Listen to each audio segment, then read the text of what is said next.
Donc, mon sujet, c'est les open badges, donc leurs usages et le potentiel.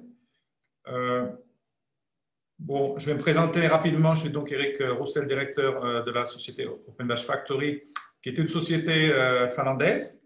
Bon, je suis moi-même français, en Finlande depuis déjà un grand nombre d'années, universitaire à l'origine, et j'ai travaillé en fait dans le développement de plateformes d'enseignement en ligne déjà depuis les années 1991, et depuis les années 2006-2005, je suis particulièrement intéressé par la reconnaissance des connaissances, des compétences, parce que pour moi, bon, la formation c'est important, la formation en ligne c'est important, mais je pense qu'on est dans une société où on a un grand besoin de reconnaître les compétences, de valoriser les compétences. Et donc, la formation vient, à mon avis, plutôt, disons, après cette reconnaissance qu'avant.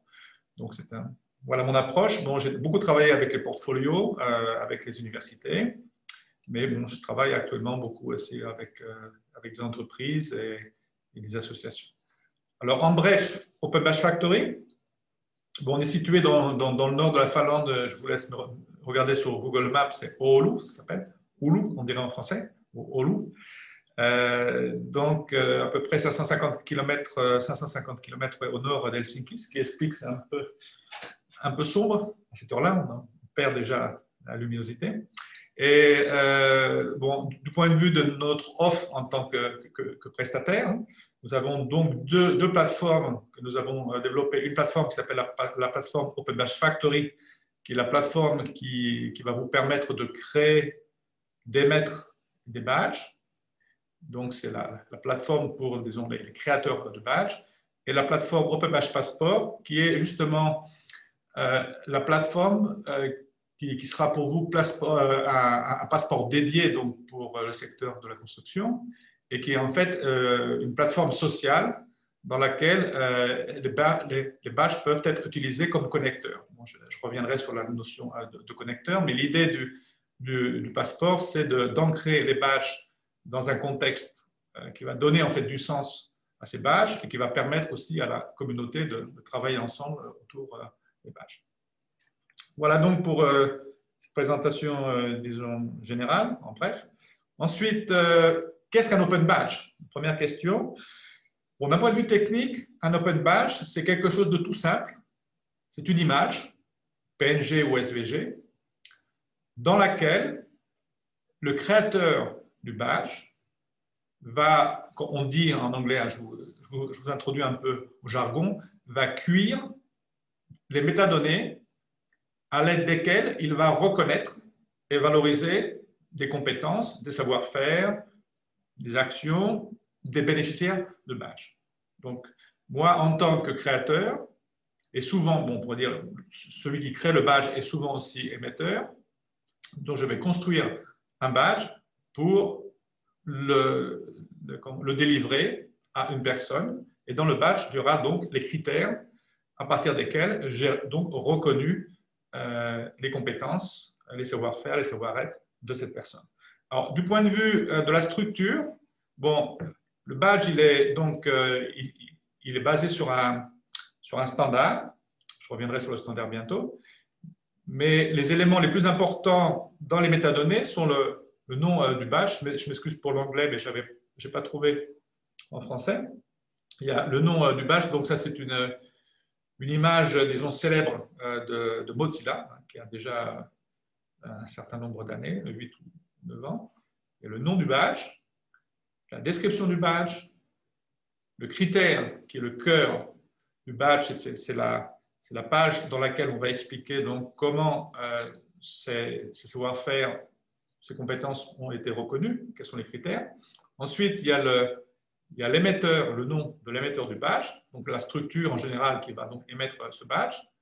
Il est possible aussi de cuire dans le badge des preuves qui vont disons, présenter pas simplement ce qui est reconnu, mais comment ça a été reconnu. Donc, le bénéficiaire du badge peut ajouter une preuve à son badge lors de la demande de badge. Le badge peut aussi être peut expirer. Donc, on peut définir une date d'expiration dans le badge, un badge pour 1 an, 2 ans, 3 ans, puisque bon, ben, nos savoir-faire et les compétences peuvent changer dans le temps. Et ensuite, bon, ce qu'on appelle les standards ici, c'est que dans un badge, on peut pointer sur des URL, hein, qu'on appelle des alignements, sur des référentiels de compétences, etc. Donc, on peut avoir aussi des informations, disons, plus formelles ou plus formalisées, introduites dans le badge. Voilà, donc le badge, il est relativement, disons, du point de vue de sa structure, simple.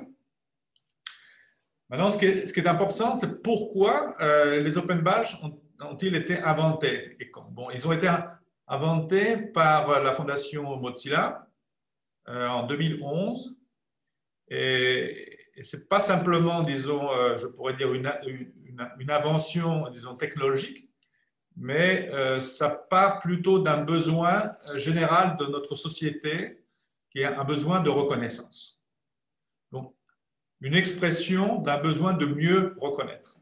Et d'un point de vue pratique, dans un contexte américain, bon, ça c'est parti des États-Unis, c'est parti en fait des employeurs qui ont déploré le fait qu'ils avaient beaucoup de difficultés à voir les compétences et les savoir-faire des étudiants formés par les universités. Donc, il y a un décalage assez important entre, disons, les besoins des employeurs et en fait ce que les universités donnent, en fait les informations que les universités donnent sur les compétences des élèves. Il y avait aussi un autre sujet qui est au moins aussi important, c'est que nous apprenons des tas de choses tous les jours, disons à peu près 70 à 85% selon les études faites, donc 70 à 85% de nos savoir-faire et compétences sont acquises dans des contextes qui sont non formels ou informels. Et en fait, on n'a pas de moyens pour reconnaître ces reconnaissances qui sont quand même, disons, je pourrais dire, qui forment la majorité donc, de nos compétences et savoir-faire. Donc, il y a un accent qui est mis sur la reconnaissance et la valorisation des compétences informelles à l'origine. Quand on parle maintenant du mouvement Open Badge, c'est surtout l'informel au départ. Bon, les contextes, dès le départ, ont été le contexte professionnel, social, les écoles, les universités, aussi le côté ressources humaines. Et il y a eu aussi une approche plus, disons, citoyenne ou citoyenneté, qui est l'idée qu'avec les Open Badges, on pourrait aussi aider les citoyens dans leur apprentissage tout au long de la vie, puisque vous le savez, c'est un grand sujet. On apprend beaucoup tout au long de la vie, mais en fait, il ne reste pas grand-chose sur le CV quand on les étudie. L'idée du badge aussi, c'est que le badge est un connecteur numérique. Alors, le mot connecteur, pourquoi? Qu'est-ce que ça veut dire?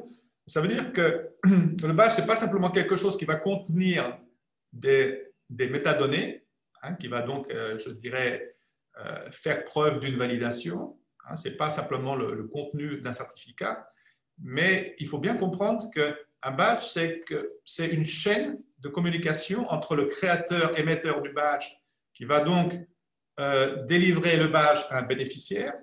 Lui, le bénéficiaire, il va pouvoir utiliser ce badge pour le faire valoir auprès d'un collègue ou auprès d'un employeur. Et ce badge, il va être facilement partageable ou partagé dans les réseaux sociaux, sur LinkedIn, sur un CV, un portfolio, etc. Donc, mais l'idée, c'est de ne pas réduire le badge à un certificat, simplement, mais de bien comprendre qu'en fait, le badge, il est par définition social. Il passe d'une personne à une autre. Et ce n'est pas forcément une vérité absolue, on pourra revenir là-dessus. Maintenant, tout le monde peut reconnaître, ça c'est l'idée de Mozilla, hein, très démocratique, peut reconnaître et valoriser, et peut être reconnu et valorisé. D'accord? Ça, c'est l'idée. Donc, c'est une idée démocratique. Maintenant, moi, j'ai ajouté ici « tout le monde peut ou doit reconnaître et valoriser ». Bon, là, le mot « doit », reconnaître et valoriser, c'est un peu une vue sur le futur. J'ai lu un article dans un journal finlandais il y a 2 jours là, qui était très, très intéressant, où il y avait un programmeur de Nokia qui expliquait que bon, ben, quand Nokia a disons, arrêté le développement de son système d'exploitation Symbian, ce programmeur en C ou C+, je ne me rappelle plus exactement, s'est retrouvé au chômage. Et en fait, il n'a pas pu faire valoir ses compétences parce que bon, son employeur ne s'était pas donné la peine en fait, de reconnaître ses compétences. Bon, il n'y avait pas de badge encore à l'époque, mais il n'y avait pas du tout de certificat, rien. Donc, il a ensuite été obligé de repartir sur des formations longues, etc., pour retrouver du travail. Ça n'a pas été facile. Et en fait, moi mon idée et mon approche, c'est que dans l'avenir,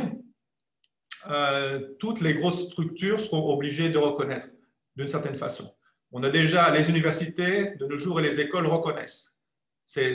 Par exemple, en Finlande, pour prendre un exemple, reconnaître, c'est ici reconnaître les compétences, c'est aussi déjà introduire, je dirais presque, l'étudiant sur le marché du travail. Ce que je veux dire, bon, il y a déjà dans la loi finlandaise, il y a pas mal de décrets qui ont été faits sur le fait que les universités n'ont pas simplement de l'argent pour faire des formations, mais justement pour aussi faciliter l'accès de leurs étudiants au monde du travail. Bon, maintenant, dans le monde des entreprises, ça va, à mon avis, dans l'avenir, ce sera un peu la même chose, c'est que chaque entreprise aura, à mon avis, le devoir, d'une certaine façon, de reconnaître les apprentissages, les savoir-faire, les compétences qui se font en fait dans le fonctionnement normal de l'entreprise pour justement faciliter les transitions et le passage d'un emploi à un autre. Actuellement, on est de ce point de vue-là dans un schéma encore très très formel, ce qui fait qu'il y a une transition très très difficile souvent d'un emploi à un autre. Bon, ce qui est très important dans le contexte d'Open Badge, c'est que le bénéficiaire du badge décide de son usage. C'est un peu le contraire du diplôme et du certificat où vous êtes répertorié, si on peut dire. Vous avez un badge, vous recevez un badge, il a de la valeur pour vous, vous pouvez l'utiliser dans votre CV. Vous pouvez aussi créer des CV à partir de badges, ce que j'appellerais des CV à géométrie variable avec des badges en disant, bon, je vais prendre le numéro 2, 3, 4 et 5 parce qu'ils mettent en valeur mes capacités, par exemple, de professeur. Et puis ensuite, si je vais dans un autre domaine, ben, je choisirai d'autres badges. L'idée que je peux aussi refuser un badge qui n'a pas de valeur pour moi.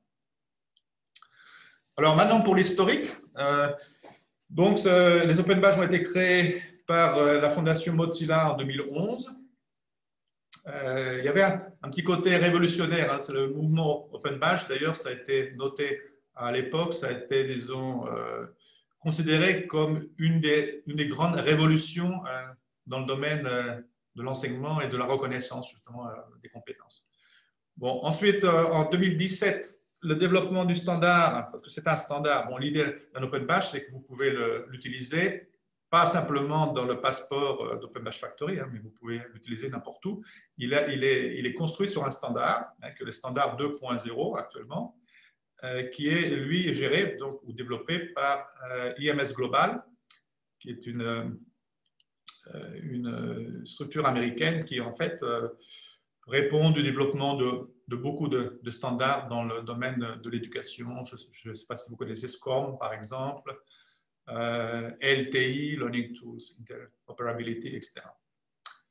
En 2016, bon, je m'excuse, là j'ai fait un petit changement de date, IBM lance son programme Open Badge pour ce qu'on appelle en anglais Talent Management. Il y avait Big Data Academy. Et c'était un grand succès et je pense que IBM a contribué en fait à la popularité, on pourrait dire, ou la réussite des Open Badges aussi dans le domaine des entreprises. Même si dans le domaine des entreprises, les Open Badges sont encore très peu connus. Mais disons que dans le domaine RH, surtout dans des domaines un peu ouverts comme IBM, c'était pour attirer en fait des ingénieurs de différentes directions sur des nouveaux programmes innovateurs. L'Open Badge a vraiment été, disons, apporté une plus-value en fait, à la fois à IBM lui-même, mais aussi à ses employés. Et ensuite, je dis que les badges débarquent en France en 2017. Bon, pourquoi débarquent en France? Parce que en 2017, il y avait une conférence à Caen, à l'université de Caen, où il y a beaucoup de... On a rencontré, j'étais présent, on a rencontré des gens intéressés par les Open Badges. Et c'est parti, je dirais, le noyau est parti un peu de Caen. Et bon, Caen, c'est le débarquement.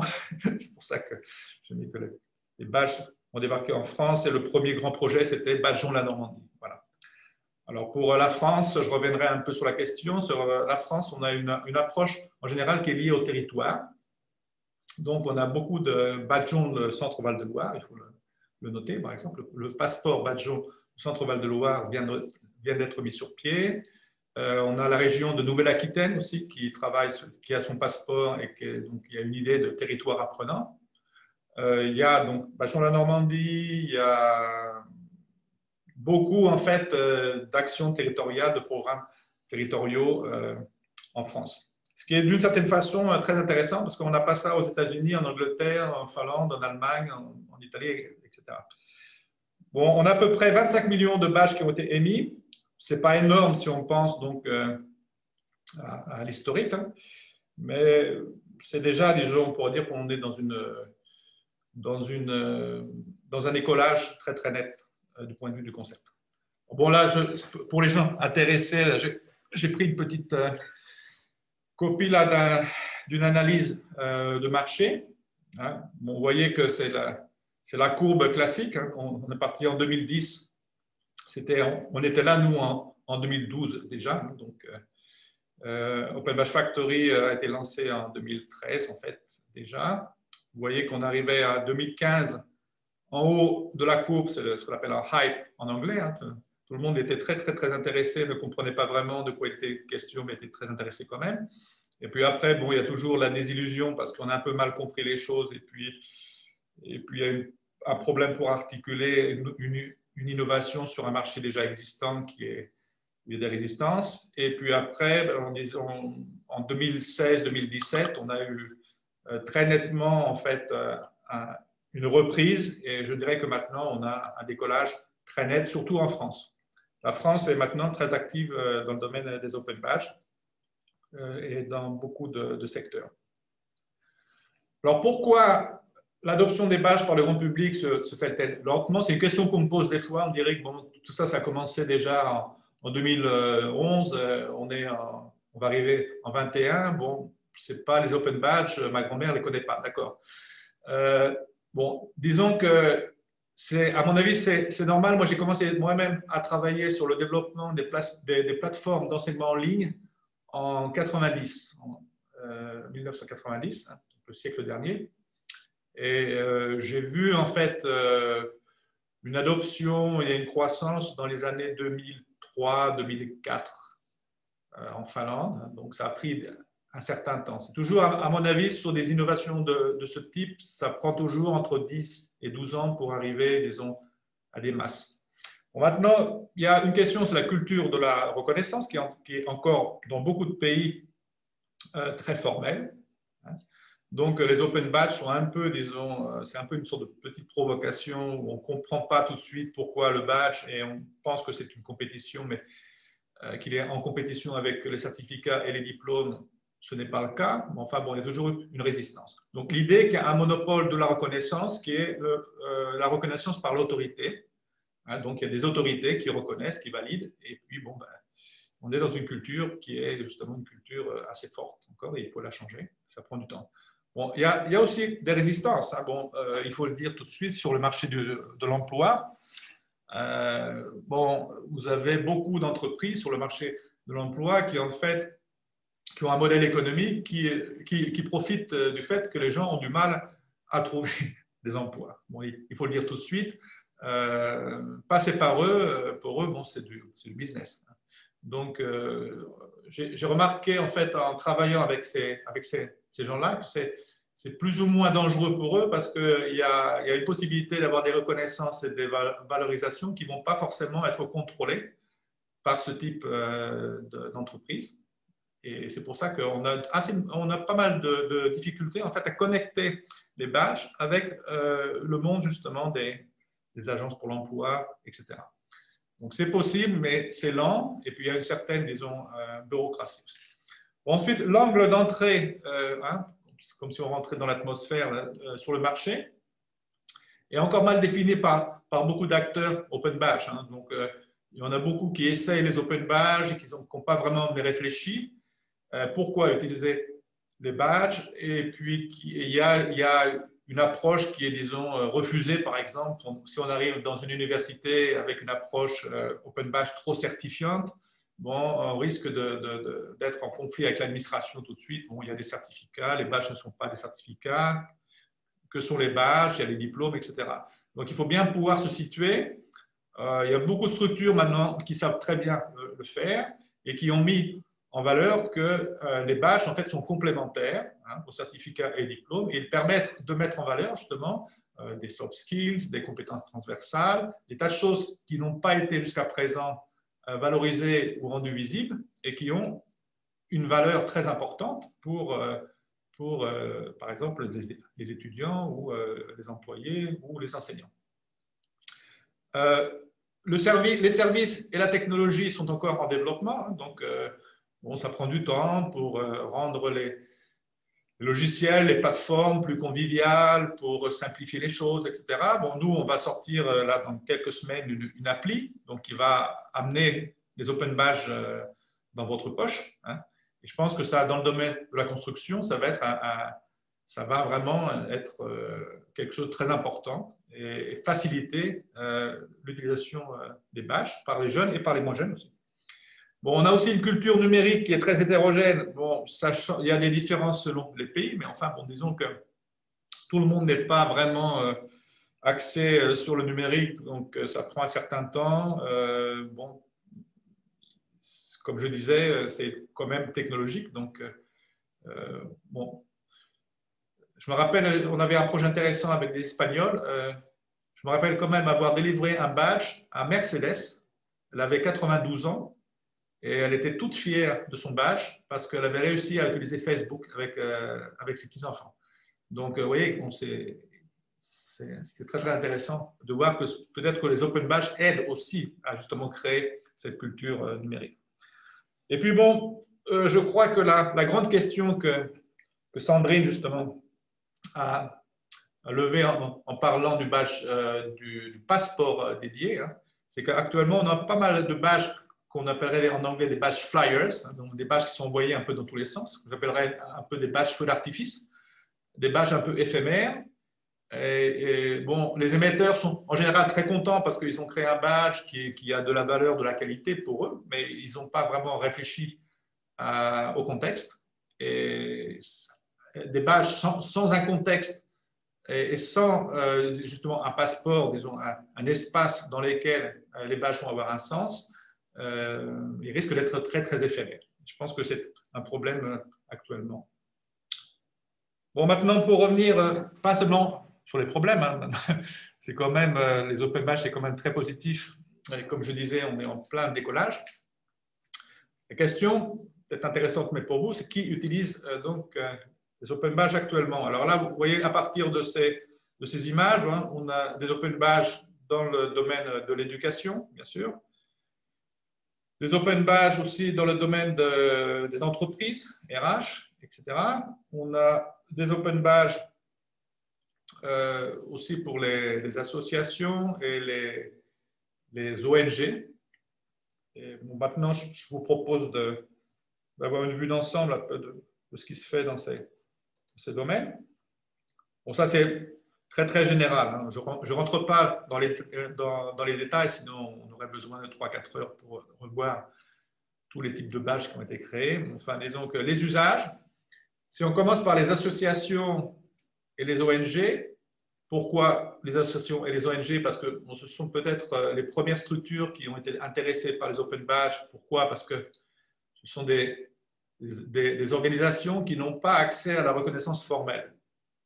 Et avec les Open Badges, ces structures ont compris que maintenant on a un outil qui va nous permettre en fait de reconnaître et de valoriser des compétences, des savoir-faire, des actions de nos membres, de nos volontaires et de notre personnel. On a enfin un outil pour donc reconnaître. Et ça, pour eux, c'était vraiment important. Et comment sont utilisés les badges dans les associations et les ONG? Bon, les objectifs, en général, sont de motiver, reconnaître avec un badge des actions, par exemple, d'un volontaire qui, jusqu'à présent, n'a pas été vraiment reconnu, qui n'a pas pu valoriser en fait son engagement. C'est fondamental pour des organisations comme la Croix-Rouge ou disons, des associations sociales, etc.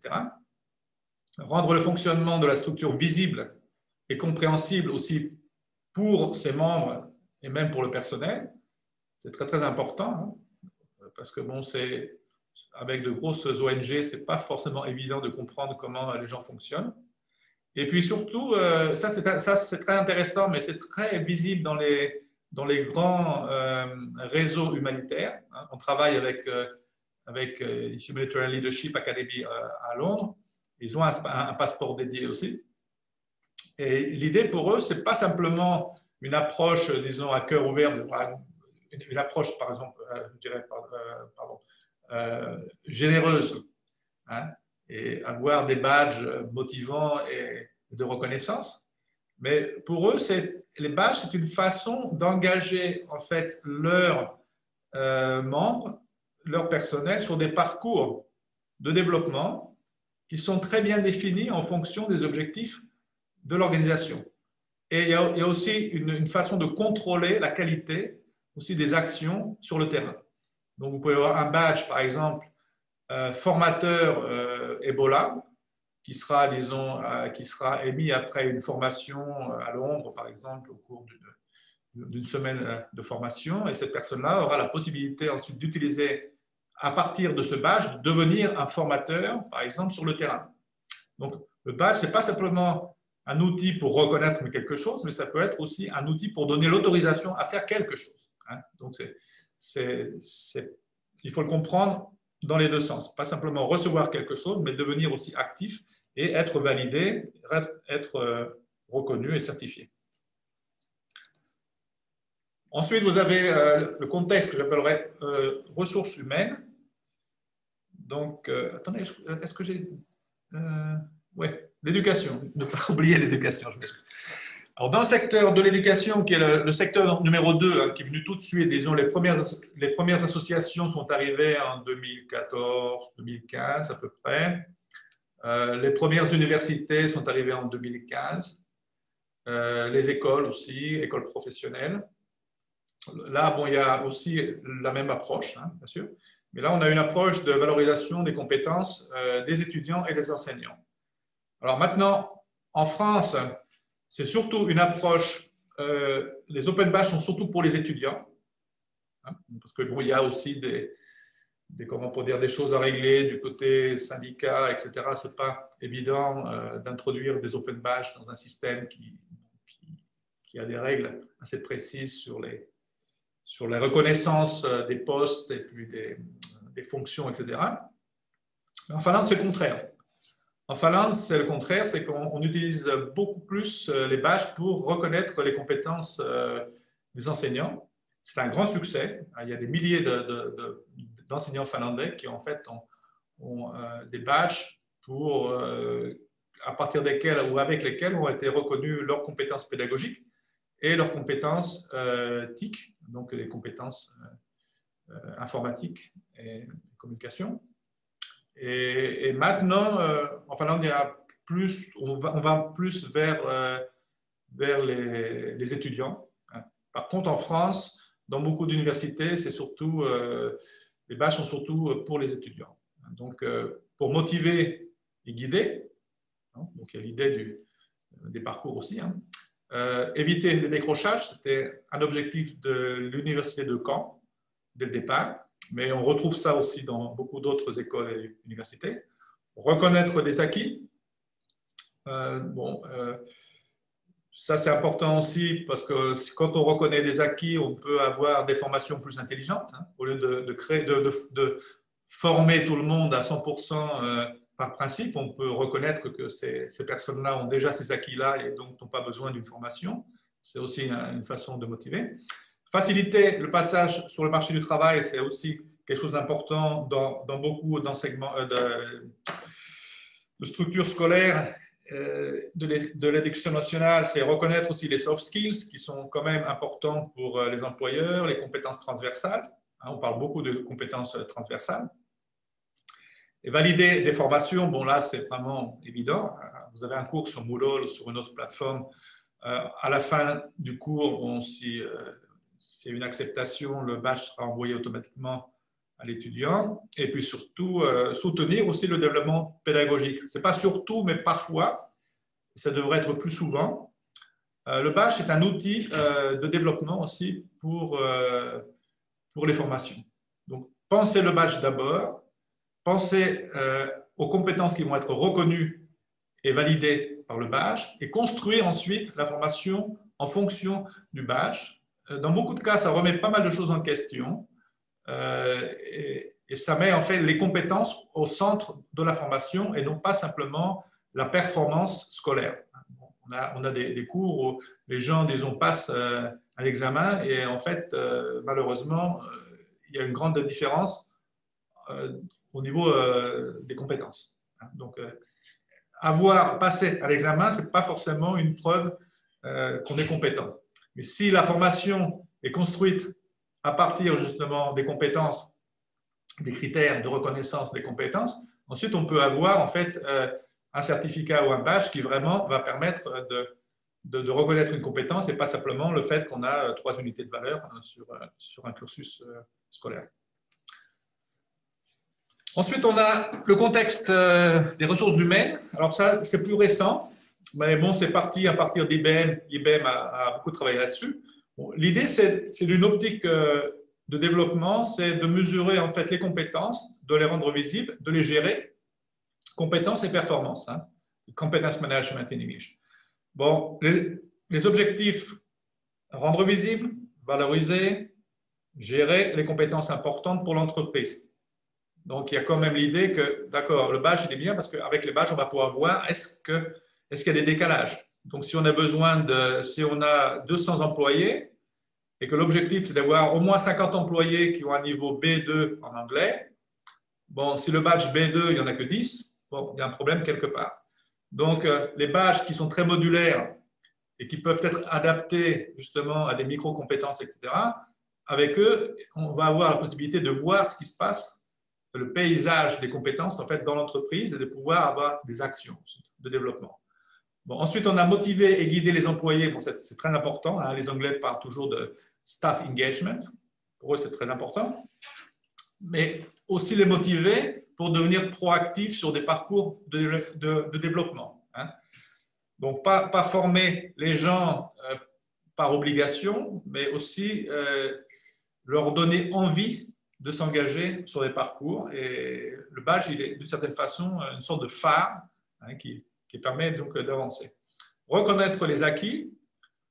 Bon, ça va permettre aussi d'avoir une stratégie de formation plus adaptée et plus rentable aussi. Dans une entreprise, former les gens, ça coûte cher. Former des gens qui ont déjà des compétences, ça coûte très cher et ça démotive en fait les employés. Rendre visibles les compétences pour permettre un meilleur travail en équipe, c'est important aussi. Donc, quand on a des badges, si j'ai un badge Project Manager, bon, je pourrais être contacté par un collègue qui a besoin d'un chef de projet dans son équipe, etc. Donc, permettre justement le côté social et connecteur, là, permettre avec les badges d'avoir une dynamique plus importante dans le travail. Et l'objectif, bon, pourquoi les entreprises ne font rien comme ça pour s'amuser. Hein, l'objectif, c'est d'avoir une entreprise plus performante, mais d'avoir aussi une approche RH qui n'est pas une approche top-down, hein, pas une approche autoritaire, qui en fait ne mène qu'à des banques de données et à des choses qui sont en général toujours en retard sur les compétences, disons, nécessaires pour l'entreprise. Ça va permettre aussi de faire émerger des compétences qui existent chez les employés, en fait, qui pourraient être utilisables aussi par l'entreprise. Donc, c'est l'idée d'avoir une approche plus dynamique, moderne, et plus centrée sur les employés et non pas sur la direction. Alors, maintenant, la grande question, quelle est la valeur d'un badge? Et en fait, je pense que c'est la question centrale. Hein. Souvent, on me dit, bon, Eric, d'accord, est-ce qu'on peut utiliser les badges comme certificat? Est-ce qu'on peut utiliser les badges pour reconnaître des compétences ou est-ce qu'on peut les utiliser pour motiver et comment, etc. Bon, ma réponse, c'est en fait, il faut d'abord avoir une petite analyse et une compréhension de quelle est la valeur du badge. Et ça va être en fait votre ligne directrice pour développer une bonne stratégie. Alors, attendez, je regarde un peu. J'en suis. Alors donc, on a une tendance, malheureusement, à penser un badge sur le modèle du certificat. Bon, ça c'est humain, c'est normal, hein, c'est parce que bon, ben, le badge, il a quand même, dans son âme, c'est une reconnaissance, mais il y a quand même une validation. Il y a quand même quelqu'un qui va émettre un badge, et on a tous l'idée de validation, bon, les certificats aussi permettent de valider, donc le badge est un certificat. Bon, le badge peut être un certificat, mais sa valeur ne peut pas être réduite à celle d'un certificat. Donc, on a une tendance à penser que l'émetteur du badge, qui est en général la structure, d'accord? En haut, vous voyez le petit bonhomme là, noir, que la reconnaissance, en fait, elle ne se fait qu'au niveau du créateur et de l'émetteur du badge, hein, et qu'ensuite, bon, on va simplement, le bénéficiaire va simplement recevoir le badge, il va être content et il va l'utiliser. En fait. Bon, ce n'est pas vraiment ça. Donc, il faut comprendre que, bien sûr, la structure qui va créer le badge va définir des critères à partir desquels elle va, des critères et des contenus aussi, hein, bon, à partir desquels elle va reconnaître donc les compétences, les savoir-faire du bénéficiaire qui va demander ce badge. Bon, mais maintenant, la question de la valeur du badge, bon, on comprend donc que le badge il a une valeur pour la structure, hein, bon, parce que dans la structure, dans mon entreprise, dans mon école, dans mon lycée, je vais utiliser le badge pour essayer d'introduire une plus-value dans un domaine qui peut être problématique. Hein. Bon, le décrochage, par exemple, c'est une chose, ou ça peut être justement mettre en valeur les soft skills, etc. Bon, maintenant, le problème, c'est que si la structure, disons, ne communique pas cette chose et ne définit pas en fait la valeur du badge en collaboration avec le bénéficiaire, bon, lui, le bénéficiaire, quand il va recevoir le badge, il ne va pas comprendre pourquoi il a reçu un badge et comment il peut l'utiliser.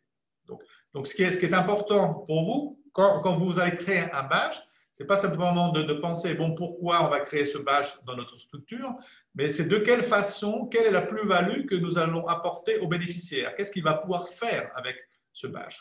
Donc, c'est important, c'est la valeur du badge, elle est aussi justement du côté bénéficiaire, qui lui, en fait, va trouver de la valeur dans le badge que vous lui avez délivré. Pourquoi? Parce que ce badge-là, il va avoir de la valeur pour l'employeur, pour le collègue, pour les personnes qui vont l'ouvrir. D'accord? Et ensuite, si ce badge a une valeur pour le bénéficiaire, pour la personne qui va l'ouvrir, il faut penser aussi à ce que ce badge va avoir un sens, en fait, dans la communauté, pour la communauté. Et c'est là que, disons, la présentation de Sandrine est importante parce qu'elle parlait donc du passeport dédié. Et qu'est-ce que le passeport dédié? Ce n'est pas simplement un endroit où vos bénéficiaires vont recevoir leur badge, c'est justement l'endroit où la chaîne de valeur que je vous présente ici va être rendue visible, va être d'une certaine façon, disons, communiquée, rendue visible dans un contexte qui est communautaire. Alors, c'est ça. Donc, c'est un mot important. Les badges ont toujours un sens dans un contexte et dans un contexte qui est communautaire. Maintenant, il est important aussi à partir de ce schéma de comprendre le rôle des différents acteurs que nous avons ici. Donc, quand on pense à la communauté, bon, par exemple, Eric reçoit un badge émis par Sandrine. Le badge émis par Sandrine a un sens parce qu'on a un contexte bien défini, hein, dans lequel, bon, moi, je peux utiliser ce badge pour accéder à une formation ou pour être reconnu pour une certaine compétence. Et maintenant, Eric peut être ensuite endossé pour son badge par Pierre, qui va dire que c'est vrai qu'Eric, il a le badge manager de projet, chef de projet, et j'ai travaillé avec lui, et c'est vrai que c'est un très bon chef de projet. Et là, c'est justement ce qu'on peut faire dans Open Badge Passport et dans le passeport de la construction, qui aura la possibilité de fortifier, je dirais, la reconnaissance, aussi par une reconnaissance par l'endossement. Ce n'est pas le seul type de reconnaissance. Hein. Ce qui est important, c'est la chaîne de reconnaissance. Donc, vous avez la reconnaissance par l'émetteur du badge. Ensuite, vous avez, d'une certaine façon, la reconnaissance par le bénéficiaire qui, d'une certaine façon, accepte d'utiliser son badge. Donc, utiliser ce badge, c'est reconnaître que ce badge a de la valeur. Ensuite, vous avez la personne qui va ouvrir le badge, c'est aussi une reconnaissance parce que, bon, ben, il va, d'une certaine façon, valider le message, hein, qui a été envoyé par l'émetteur, en fait, du badge, hein, donner donc une valeur. Et en fait, dans un contexte bien défini comme le vôtre, dans le contexte de la construction, les différents acteurs de votre réseau pourraient en fait s'endosser. Hein. Donc, endosser, les structures pourraient s'endosser en disant que nous avons les mêmes valeurs ou nous partageons, disons, les mêmes objectifs, nous travaillons ensemble. On s'est déjà donné une valeur pour le bénéficiaire qui sera une valeur plus importante. S'il y a un badge qui est reconnu par disons, 10 entreprises et 15 universités, ben, il aura beaucoup plus de sens qu'un badge qui sera envoyé simplement par une structure. Bon. Et ce qui est aussi très, très intéressant, c'est qu'avec cette notion d'endossement, c'est que ces structures pourront aussi endosser leur badge mutuellement. Hein. Donc, ça aussi, c'est important. Et on a aussi un endossement qui pourra être une reconnaissance finale à partir justement d'autres personnes qui pourront reconnaître le bénéficiaire. Donc, pour revenir à ça, la valeur d'un badge, c'est toujours une chaîne de valeurs. Et la grosse erreur qu'on fait en général, c'est qu'on oublie cette chaîne. On pense le badge d'une façon très pratique à l'intérieur de sa structure. On a des besoins hein, très, très simples ou très, très, très clairs. On crée un badge, on a des critères, etc. Mais la chaîne se coupe ici. Et ensuite, il y a une mauvaise surprise qui est que la plupart des badges envoyés, disons, par une structure A ne seront pas forcément reçus par leurs bénéficiaires. Alors ça, on a vu ça, j'ai vu ça pas mal dans les premiers projets qu'on avait ici en Finlande, par exemple, à peu près 500 ou 600 badges émis à des étudiants au printemps pour 55 unités de valeur. Alors pour l'université, ça avait un sens parce que 55 unités de valeur, ça veut dire que l'université reçoit les fonds du ministère quand l'étudiant a ses 55 unités de valeur.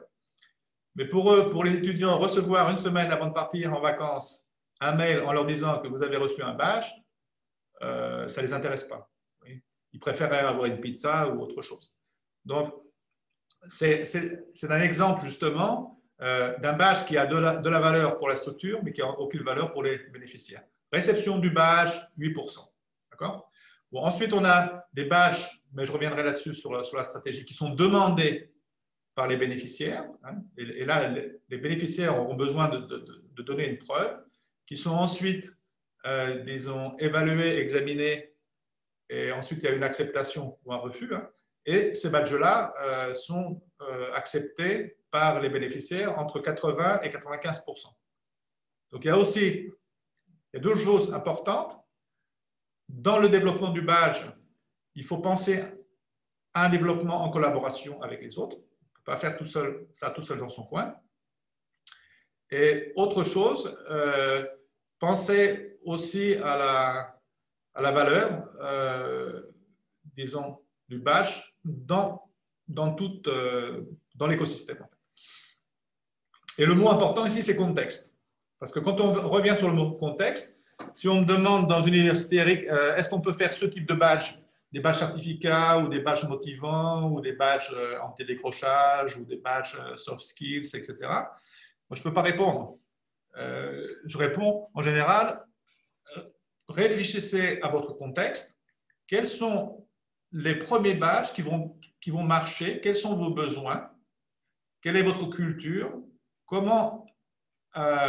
Quel est votre angle d'attaque pour introduire les badges dans votre contexte et avoir tout de suite une réussite. Et ensuite, il faudra aller plus loin pour voir ensuite quel type de badges peuvent être développés.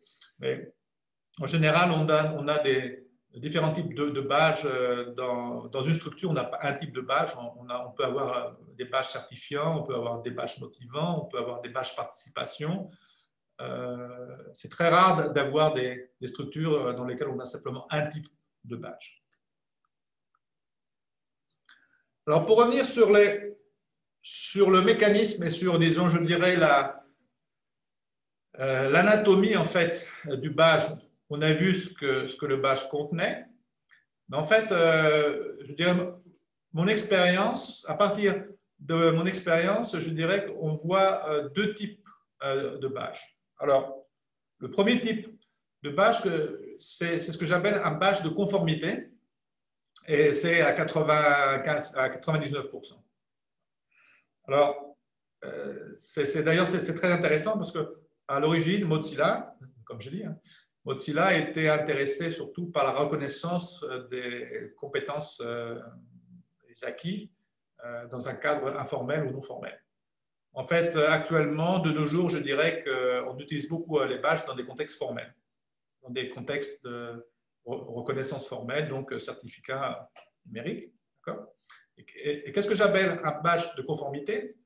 C'est un badge qui est en fait créé par, en général, une structure dans lequel la structure va en fait, avec lequel la structure va mettre en évidence d'avoir des compétences qu'elle souhaite reconnaître. Donc, il y a une sorte de choix déjà.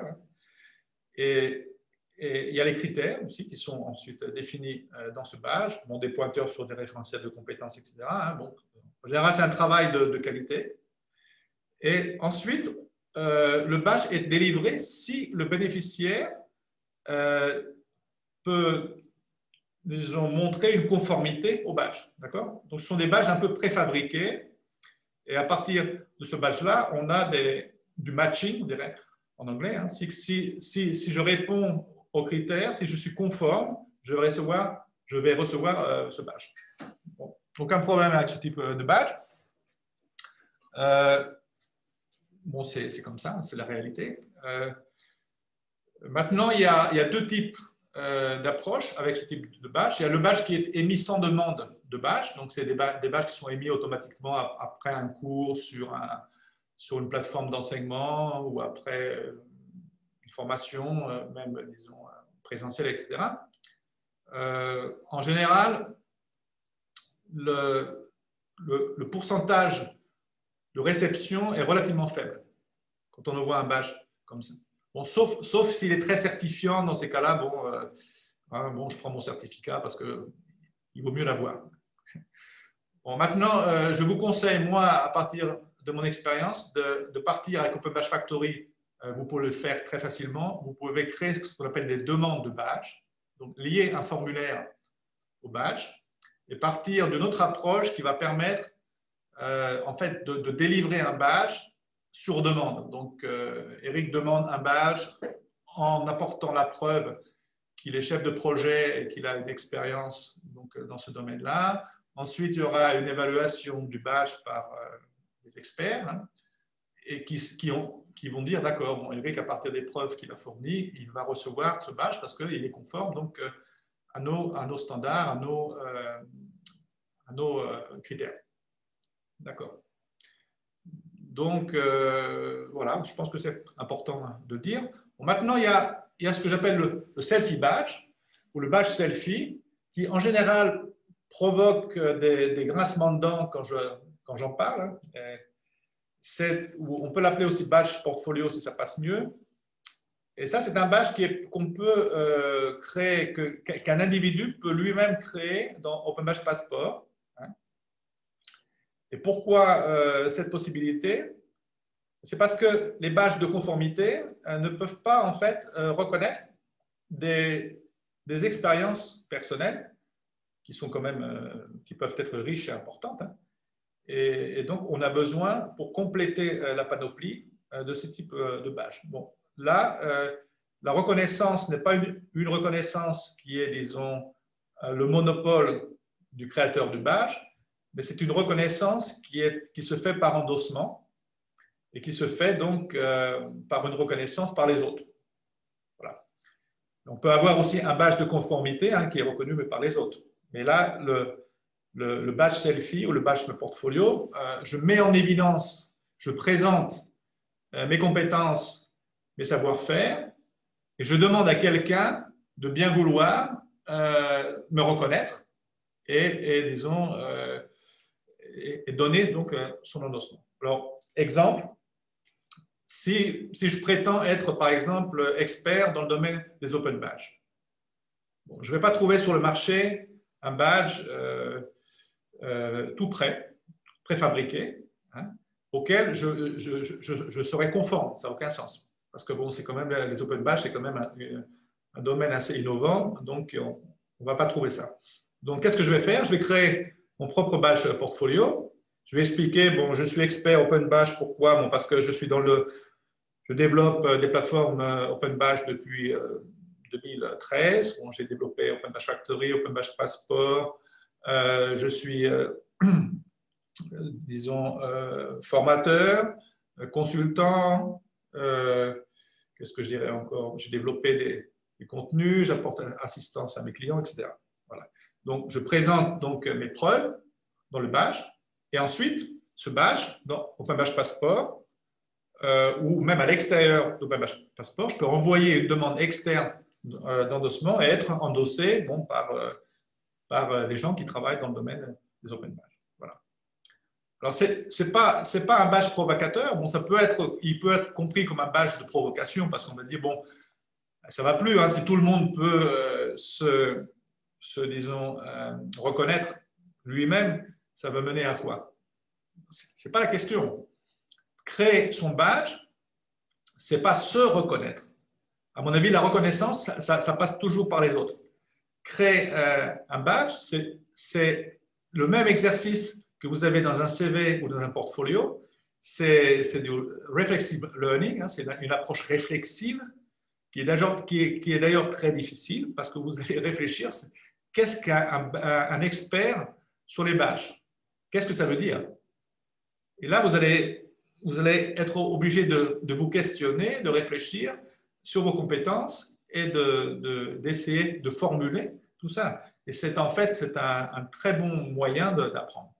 D'apprendre et même un très bon moyen aussi de se développer.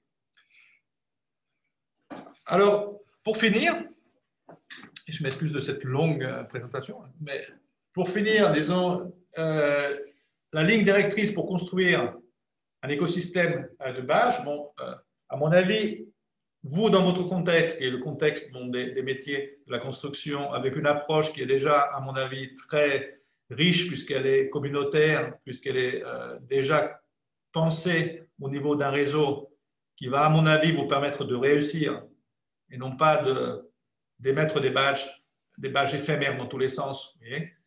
Mais il y aura des badges qui prendront un sens fort dans le passeport. Vous aurez la possibilité de construire un écosystème, de les compléter, etc.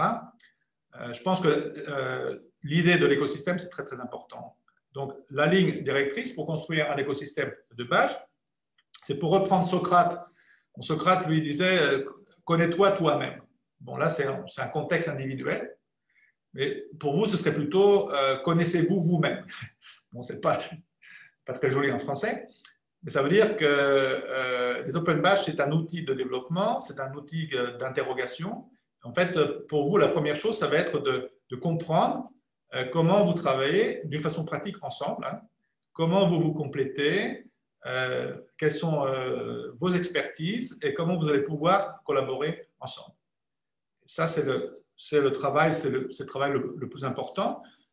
Et je dirais que bon, ce n'est pas la peine de tout réinventer, puisque bon, l'écosystème, il existe déjà. Bon, il suffit simplement maintenant de bien comprendre la dynamique et de construire donc, ces badges dessus. Donc, il faut partir d'une approche collaborative.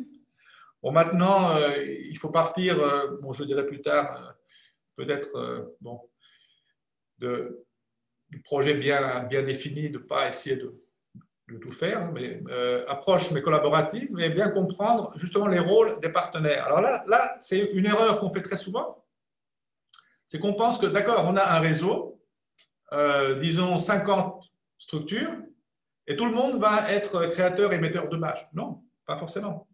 Pas forcément. Les entreprises, par exemple, on pose toujours la question dans le domaine des universités, des écoles, pourquoi on voit très peu d'entreprises avec des badges? Bon, parce qu'il y a des entreprises qui ne sont pas intéressées par la création de badges, mais par contre qui pourraient avoir un rôle fondamental en tant qu'endosseur de badges. Donc vous pouvez avoir un badge créé par une université qui sera endossé par des entreprises qui diront ce badge il est vraiment important pour nous. C'est un badge fondamental et les gens qui ont ce badge sont reconnus par nos entreprises. Ce que je veux dire.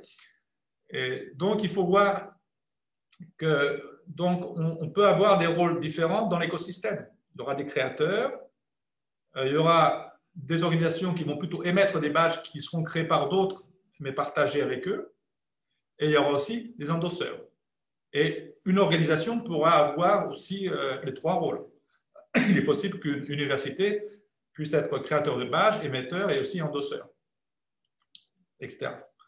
Donc là, je pense que c'est très, très important parce qu'un gros problème avec les open badges, c'est que comme tout le monde veut inventer la roue et puis créer ses badges, et puis que c'est quand même assez difficile de faire un badge au sens où il faut réfléchir au contenu, il faut des ressources, etc.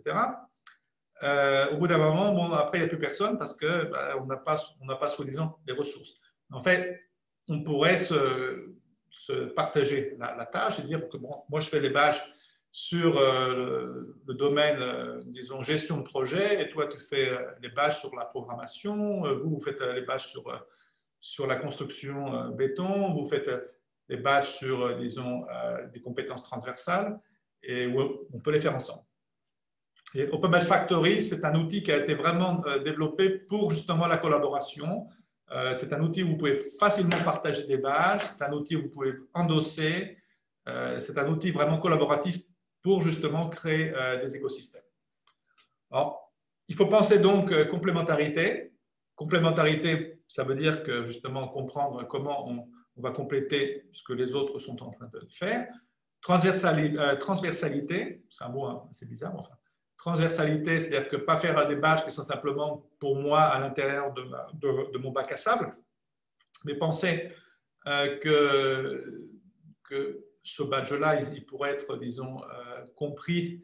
Et ça peut être un outil pour passer d'un silo à un autre. Bon, par exemple, dans le cas du programmeur de Nokia dont je vous parlais au départ, le problème, si Nokia avait les open badges aujourd'hui, bon, il y a des gens de RH qui pourraient créer un badge pour reconnaître les compétences de ces programmeurs qui ont travaillé sur le système d'exploitation. Mais ça ne devrait pas être un badge Symbia qui était le système d'exploitation des téléphones Nokia. Ça devrait être un badge programmeur. c'est un badge. La personne qui reçoit ce badge, disons, nous certifions que la personne qui reçoit ce badge connaît la programmation. Bon, après, on peut préciser. Hein. Ce que veut dire que connaître la programmation, ça veut dire qu'on peut être développeur en C, développeur en Java, et puis apprendre. Donc, la transversalité, pardon, c'est très important. Et surtout la reconnaissance mutuelle, donc on parlait de l'endossement. Alors maintenant, très très important, ça c'est mon slogan et je rappelle souvent, surtout en France, où en France, moi j'aime bien le grand côté, disons, idéologie utopique, ça c'est quelque chose que j'aime bien, on parle de la République et de grandes choses comme ça. Territoire apprenant, moi je dis à mes collègues français, écoutez, territoire apprenant, c'est fantastique comme idée, mais moi je ne comprends pas. C'est trop large, ça part dans tous les sens et vous allez vous perdre là-dedans. Il va falloir commencer, voir grand, bien sûr, mais commencer petit. Donc, voir grand et commencer petit, bon, c'est trouver les noyaux à partir desquels on va pouvoir, disons, développer le réseau, le filet, hein, l'écosystème. Il va falloir trouver les points forts. Donc, c'est en général, moi je suis très pragmatique, ce sont les besoins. Il y a des besoins, et si avec les badges on peut répondre à ces besoins et qu'on apporte une plus-value, on va avancer. Maintenant, si on fait des badges qui sont complètement dans la lune, qui sont un peu pour tout et pour n'importe quoi, eh ben, bon, il y a des gens qui vont dire bon, ben, ça ne sert à rien, avec votre badge, vous perdez du temps et des ressources, etc. Donc, voir grand et commencer petit, c'est mon conseil. Et puis, pour revenir au schéma que je vous ai montré, ben, pensez toujours le badge dans un contexte de valeur, de chaîne de valeur. Et surtout, ne jamais oublier les bénéficiaires. Ça, c'est une chose qui était fondamentale avec les premiers projets, disons, Mozilla, qui étaient des projets sur les villes, des projets citoyens sur les villes de Chicago, etc. Ça s'appelait City of Learning. Et l'idée, c'était de développer les badges avec des enfants et des adolescents hein, ensemble. Il y avait l'idée d'une insertion sociale, hein, d'une reconnaissance sociale, mais des badges sur la robotique qui étaient en fait créés avec les animateurs, les formateurs et les étudiants et les enfants. D'accord ?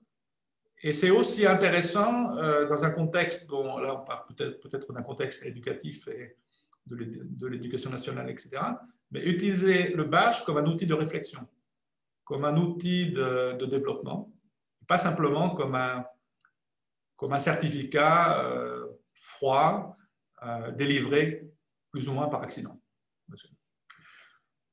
Voilà. Merci. Ah, pardon, je l'ai gardé en finnois. Je l'ai gardé en finnois, j'avais oublié de traduire en français.